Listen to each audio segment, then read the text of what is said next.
മകരവിളക്കിനോടനുബന്ധിച്ച് ശബരിമലയിൽ സുരക്ഷ ശക്തമാക്കാൻ പോലീസ്. സുരക്ഷാ ഡ്യൂട്ടിക്കായി 2500 പോലീസുകാരെ നിയോഗിച്ചു. സ്പെഷ്യൽ ഓഫീസർ സുജിത് ദാസിന്റെ നേതൃത്വത്തിൽ ക്രമീകരണങ്ങൾ പരിശോധിച്ചു. സുരക്ഷിതമായി മകരജ്യോതി ദർശിക്കാൻ സൗകര്യമൊരുക്കുകയാണ് ലക്ഷ്യം. ഇതിനായി തീർത്ഥാടകർക്ക് നിയന്ത്രണം ഏർപ്പെടുത്തിയിട്ടുണ്ട്. സജീവ് സി വാര്യരുടെ റിപ്പോർട്ട്. മകരവിളക്കിനോട് അനുബന്ധിച്ചുള്ള ഒരുക്കങ്ങളെല്ലാം തകൃതിയായി നടക്കുകയാണ് സന്നിധാനത്ത്. പ്രത്യേകിച്ചും പോലീസിന്റെ ഭാഗത്തു നിന്ന് സുരക്ഷ ശക്തമാക്കുന്ന നടപടികളുണ്ട്. 50,000 പേരായി 14-ാം തീയതിയും 40,000 പേരായി 15-ാം തീയതിയും തീർത്ഥാടകരുടെ എണ്ണം നിജപ്പെടുത്തിയിട്ടുണ്ട്.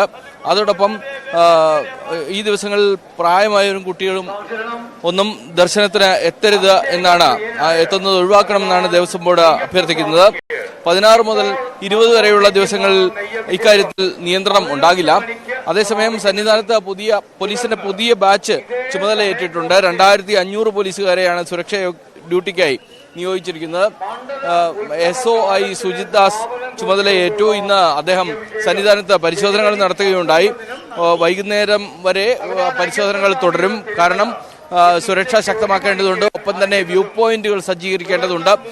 എവിടെയെല്ലാം തീർത്ഥാടകർ മകരവിളക്ക് കാണാൻ കൂട്ടമായി നിൽക്കും എന്നുള്ളതിനനുസരിച്ച് അത്തരം ഭാഗങ്ങളിൽ ഏത് തരത്തിലുള്ള ക്രമീകരണങ്ങൾ ഏർപ്പെടുത്താം എന്നതടക്കമുള്ള കാര്യങ്ങളിൽ ആലോചനകൾ ഉണ്ട്. ഇന്ന് ദേവസ്വവും പോലീസും ചേർന്ന് യോഗങ്ങൾ വിളിച്ചു ചേർത്തിട്ടുണ്ട്. ഇക്കാര്യങ്ങളിലെല്ലാം തന്നെ വിശകലനങ്ങളും അവലോകനങ്ങളും നടക്കും.